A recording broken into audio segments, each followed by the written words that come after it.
from the astrology from modernCosmic.com.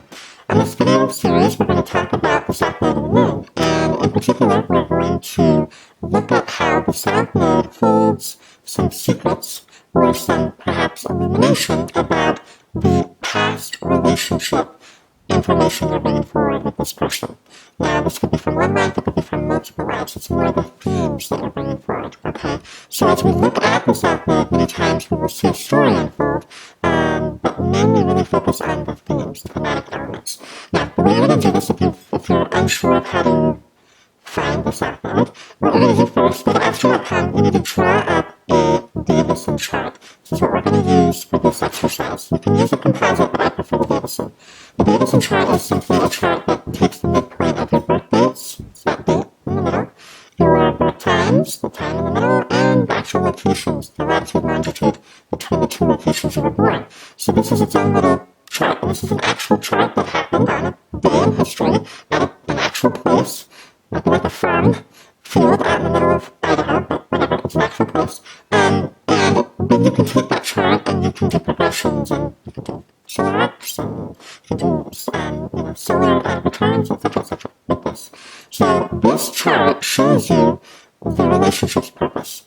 And in that purpose, it shows you the past, things that have brought forward from the past, and the future, what the point is, why are you together in this life, for what purpose. And it shows you how this will unfold.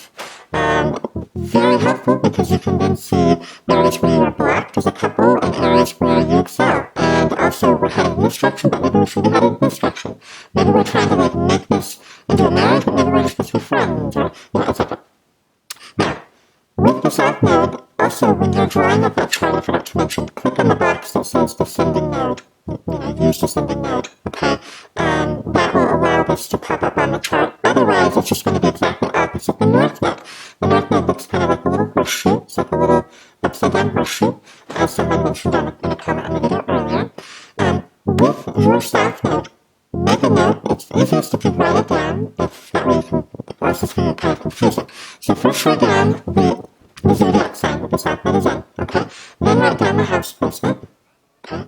Then you're going to look at the ruler of the zodiac sign of that South Node and the ruler of the natural ruler of the house that this South Node is falling into. Alright? Find those, locate those two planets, and you can do the same thing with those planets. But make a note of each time you look at, say, the ruler of the South Node is the moon. Go to the moon, look at the zodiac sign that it's in. If it's in Aries, okay? It's in the third house or something, make a note of that, and then move on to Mars, and that's located. You just keep doing this until you hit a dead end, like you return to a planet you've already looked at. Now, with this information, this gives you a full arsenal of forensic data that you can then create a picture with that can tell you a little backstory. If you've got a relationship too, by the way, look at the South Node and how it relates to each individual's chart. Very important.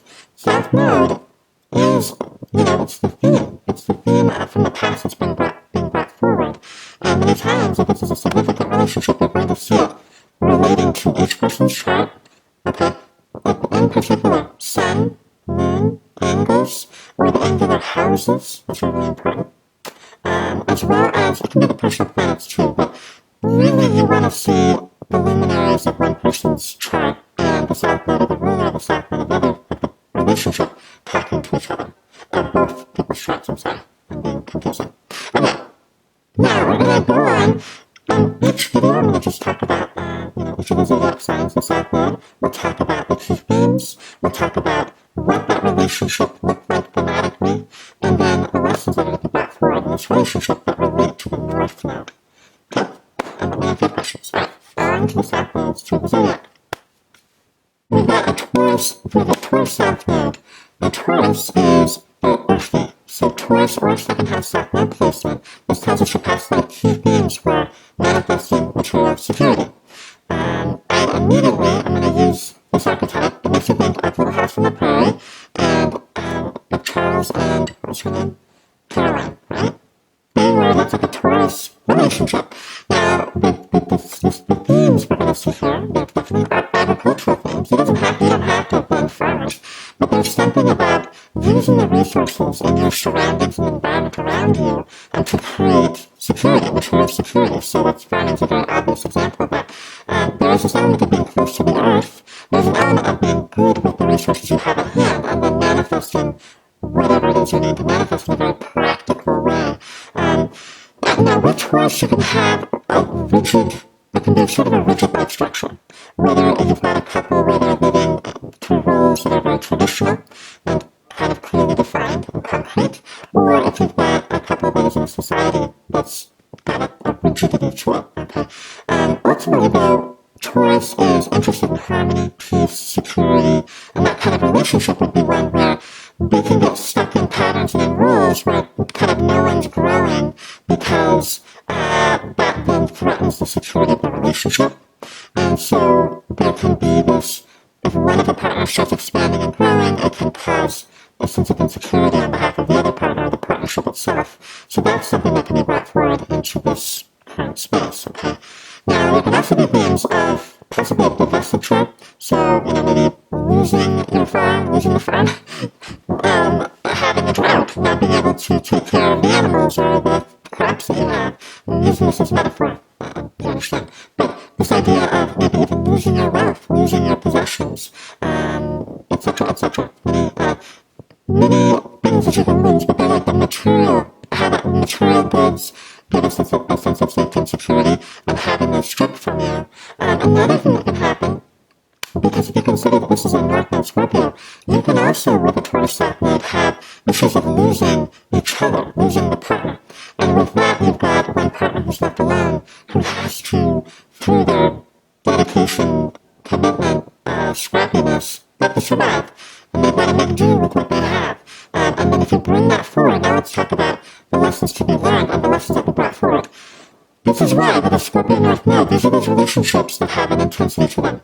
There is, even if it was quite a peaceful Taurus past life, there are still themes with Taurus of hoarding or of holding on to things and not letting go of them, not allowing kind of that flow of energy materially, so maybe even being, it could have been a couple that was a little bit possessive of their goods, maybe they didn't share as much as they could have, that kind of thing. Now, you bring it forward into this life, you can have issues of a fear that's very unconscious of losing the partner. So even, as I said, if there had been the death of one of the partners, then in this life there's that fear that I'm going to again be separated from you physically. And so through that fear, there's a lot of powerful work that can be done there because you can learn how to let go. Letting go is very important for expansion because really you don't possess anyone or anything. Everything is impermanent. So that's quite a Scorpio thing to be learned. Look at the house placement of the North Node and of course the South Node. But as far as the North Node, it will show you the purpose in this life, what it is you're supposed to transform, what it is you're supposed to kind of reinvent, because it needs to be different than it was in that past life. You see, look at the odds here. Yes, of course. Surrender is a big, huge letting go, surrendering to the unknowable, and being okay with just kind of book. It's one of those things where you can have a lot of back and forth in and out with these kinds of relationships. Scorpio does have a tendency to dramatically transform the individuals. I mean, Scorpio, once you've done Scorpio, North Node stuff in a relationship, or a relationship that's very Plutonic, or Pluto, Scorpio themes in the actual Mavis, it's one where the two willpowers of the two people are kind of rub up against one another.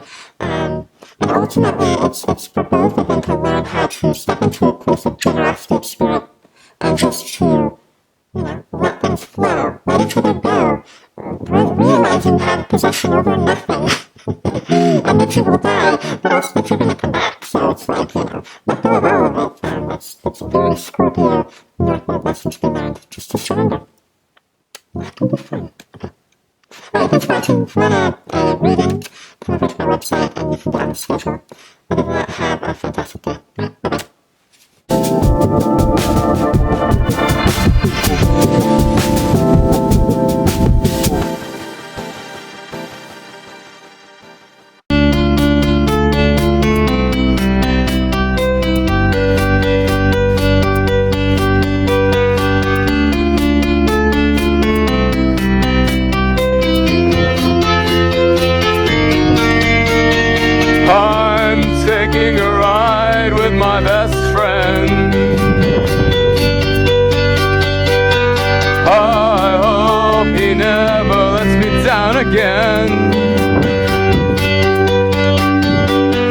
He knows where he's taking me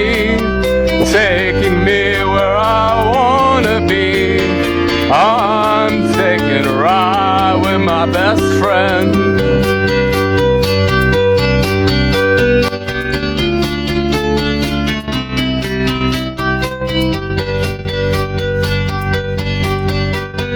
We're flying high, we're watching the world pass us by. Never wanna come down, never wanna put my feet back down on the ground.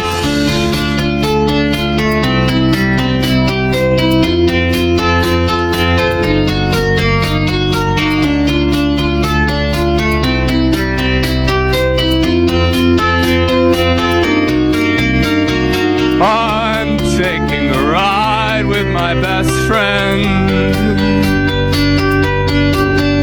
and I hope he never lets me down again, 'cause he promises me I'm as safe as houses, as long as I remember who's wearing the trousers. I hope he never lets me down again.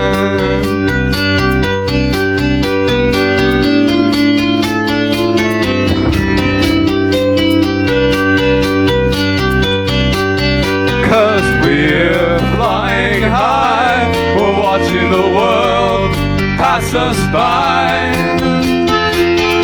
Never wanna come down, never wanna put my feet back down on the ground.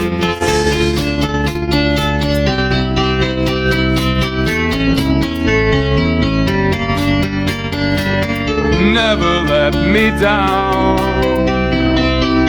never let me down,